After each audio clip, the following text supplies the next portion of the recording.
खबर सीमांचल के सभी साथियों का बहुत बहुत स्वागत है। इस वक्त हमारी मौजूदगी किशनगंज के पौवाखाली में है। ठाकुरगंज प्रखंड का ये हिस्सा है और ठाकुरगंज प्रखंड के ये एक अतिरिक्त स्वास्थ्य केंद्र है, जहां पर लगभग ठाकुरगंज प्रखंड के हाफ दर्जन पंचायतों की आबादी निर्भर करता है।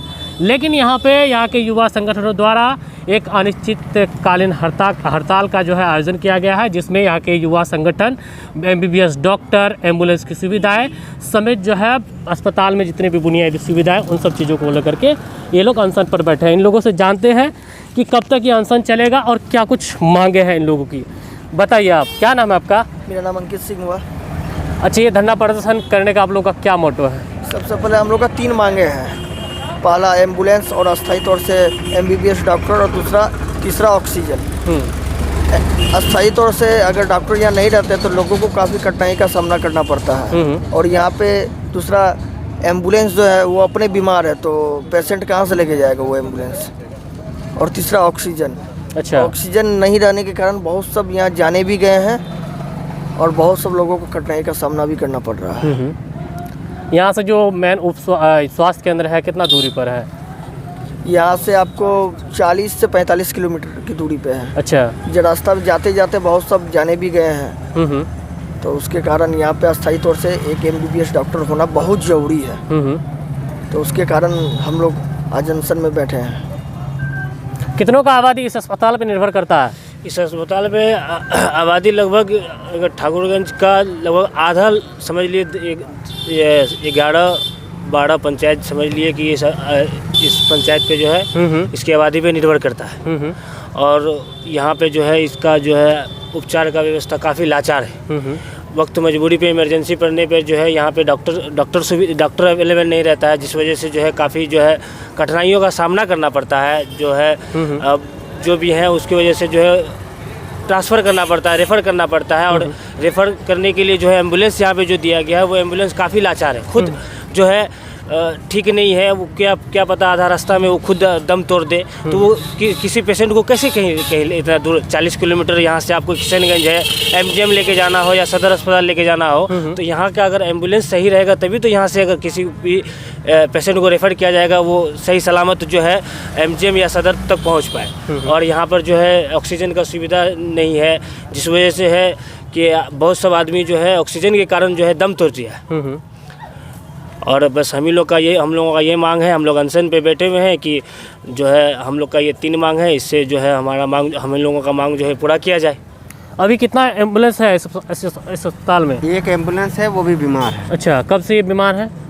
हाल ही में खबर भी चला हुआ था शायद इसको लेकर के। देखिए, ये क्या होता है कि हफ्ते में 2 दिन खुद बीमार रहता है। 2 दिन इनको गैरेज में लेकर के जाना पड़ता है, फिर 2 दिन बाद ये ठीक होकर के आता है, फिर से ये 2-3 दिन चलता है, फिर बीमार हो जाता है। इसको धक्का मार करके स्टार्ट किया जाता है और अगर किसी पेशेंट को लिया जाए तो आधे रास्ते में ही ये दम तोड़ देता है। यहाँ से किशनगंज मतलब हम लोगों का जो दूरी है यहाँ से तकरीबन 40 किलोमीटर की दूरी है यहाँ से किशनगंज। चाहे तो MGM अगर किसी पेशेंट को भेजा जाता है या फिर सदर हॉस्पिटल में भेजा जाता है तो यहाँ से दूरी 40 किलोमीटर है, लेकिन कभी कभी ऐसा भी हो जाता है कि एम्बुलेंस आधे रास्ते में जाकर के अपना दम तोड़ देती है। साथ में हम लोग का क्या है कि यहाँ मेन है कि ऑक्सीजन नहीं है पर्याप्त मात्रा में। ऑक्सीजन अगर 1-2 सिलेंडर है भी तो वो हॉस्पिटल के अंदर के लिए है। अगर किसी पेशेंट को इमरजेंसी में अगर चाहिए कि ऑक्सीजन लेकर के उनको किशनगंज भेजा जाए या यहाँ से कहीं अगर दूर भेजा जाए तो वो बाहर ले जाने वाला यहाँ पे ऑक्सीजन नहीं है। तो हम लोग का मांग है कि भाई ऑक्सीजन भी यहाँ पर्याप्त मात्रा में मिले, ताकि अगर किसी भी पेशेंट को इमरजेंसी में ऑक्सीजन लगे तो उनको लगा करके यहाँ से इससे पहले भी आप लोगों की मांगे थी क्या? जी, इससे पहले हम लोग की मांग थी। हम लोगों ने 2019 में DM ऑफिस में हम लोगों ने ज्ञापन सौंपा था। साथ में हम लोगों ने CS साहब को भी दिया है और हम लोग का अनुमंडल पदाधिकारी जो है हम लोगों ने उनको भी दिया। लेकिन 2019 से अभी 2022 चल रहा है, लेकिन इस मामले में अब तक कोई संज्ञान नहीं लिया गया है। आप बताइए, प्रसव को लेकर के क्या कुछ सुविधाएं हैं यहाँ पे? सबसे पहले तो मैं खबर सीमांचल के आपके चैनल को स्वागत करता हूँ। हम लोग चलिए, शुक्रिया। हम लोग की तरफ से 3 ही मांग है। एक तो परमानेंटली यहाँ पे MBBS डॉक्टर की व्यवस्था किया जाए और दूसरा मांग है कि यहाँ पे एम्बुलेंस ऐसा है अभी हमारे अस्पताल में कि खुद बीमार है, उसके बारे में बता ही नहीं सकते कि कितना बीमार है। और वो दूसरे का सेवा क्या करें, कहाँ पे मरीज को ट्रांसफ़र करना है, कहीं रेफ़र करना है, तो वो उस एम्बुलेंस में उचित नहीं है, न जाने कब वो रास्ते में ही दम तोड़ दे। तो भाड़े की गाड़ी पे ले जाना पड़ता है? भाड़े पे गाड़ी पे ही ले जाना पड़ता है लोगों को। और दूसरी बात और तीसरा हम लोग का मैटर है कि ऑक्सीजन के लिए आज से करीब 1 महीने पहले की बात है हमारे चूड़ी पट्टी में एक लड़की जी। सांस लेने में तकलीफ हो रहा था काफ़ी, तो उसको हम लोग लेके आए पहले पवाखाली हॉस्पिटल में। यहाँ पे बोलते कि ना एम्बुलेंस है ना डॉक्टर है, तो बताइए हम लोग उसको लेके इमरजेंसी में कहाँ जाएंगे, हम लोग गरीब आदमी। तो उसको पूरे पवाखाली में लेके घूमे, जहाँ भी प्राइवेट से स्वास्थ्य केंद्र है, लेकिन कहीं पे भी ऑक्सीजन का व्यवस्था नहीं है। तो हम लोग को यही मांग है सरकार से और जिला प्रशासन से कि हम लोग को ये 3 मांग लिया जाए, और नहीं तो हम लोग भूख हड़ताल पे बैठे हुए हैं और आपकी मर्जी जब तक बैठवा लीजिए। बाकी आप लोग को तो ये बात सुनना ही पड़ेगा। और अभी लगभग 1 साल पहले हमारे पाठक बाबा भी यहाँ पे ऑक्सीजन के कारण ही उनका दम टूट गया यहाँ पे। तो अच्छा। कहने का मतलब है जो बड़े लोग हैं वो तो इलाज करा लेंगे, लेकिन हम गरीब लोग कहाँ जाएंगे। और हमारे आस पड़ोस में कम से 10 पंचायत है, 10 पंचायत के जो गरीब लोग हैं वो कहाँ जाएंगे। यही पवाखाली स्वास्थ्य केंद्र पर ही निर्भर है। तो इसलिए मैं प्रशासन से हाथ जोड़ के आग्रह करता हूँ कि हमारे मामले को संज्ञान में लीजिए और हम लोग को जो मांग है बिल्कुल जायज़ मांग है। कोई हमारा जगह ज़मीन की लड़ाई नहीं है, हमारा मांग डॉक्टर की है, ऑक्सीजन की है और बेहतर व्यवस्था की है। इसलिए और इससे ज़्यादा और क्या बोलेंगे। अभी जो डॉक्टर प्रभार पे है वो कितने दिन रहते हैं यहाँ पे? सप्ताह में 2 दिन रहते हैं। अच्छा। और बीमारी तो सप्ताह में 2 दिन बोल के नहीं आते हैं ना, तो सप्ताह में सोमवार और शुक्रवार के दिन रहते हैं। अगर किसी को मंगलवार के दिन तबीयत खराब हो जाएगा उसको फिर किशनगंज जाना होगा। तो गरीब आदमी इसमें करेगा क्या।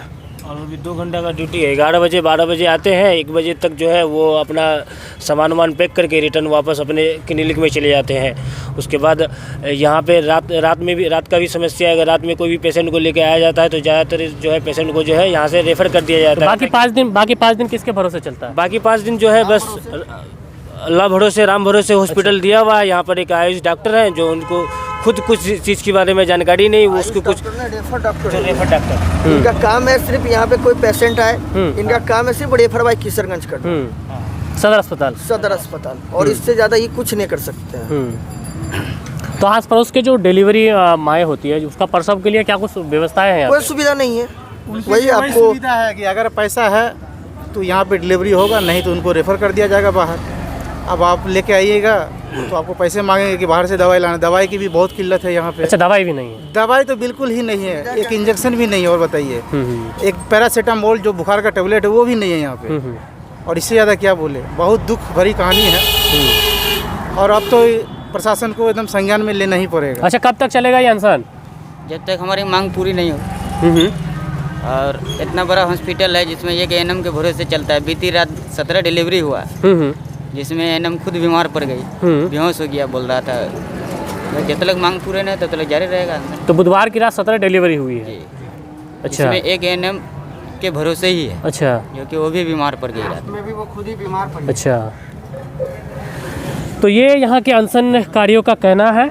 अस्पताल में जो है एक प्रभारी चिकित्सक है जो सप्ताह में 2 दिन आते हैं और बाकी 5 दिन वो नदारद रहते हैं। उसके अलावा एक एएनएम है जिनके भरोसे यहाँ की जो है लगभग हज़ारों की आबादी वाला जो लोग हैं उस एएनएम पर वो लोग भरोसा करते हैं और उसी भरोसे जो है ये अस्पताल फ़िलहाल चलता है। इन लोगों का मांगे है कि जब तक हमारी जो मांगे हैं वो अगर पूरी नहीं होती है तो ये आंसर जो है हम लोग तोड़ेंगे नहीं। बाकी हमारे साथ आप जुड़े रहिए, बने रहिए, इस हड़ताल से जुड़िए, हम सारा अपडेट आपको लगातार देते रहेंगे। फ़िलहाल के लिए शुक्रिया।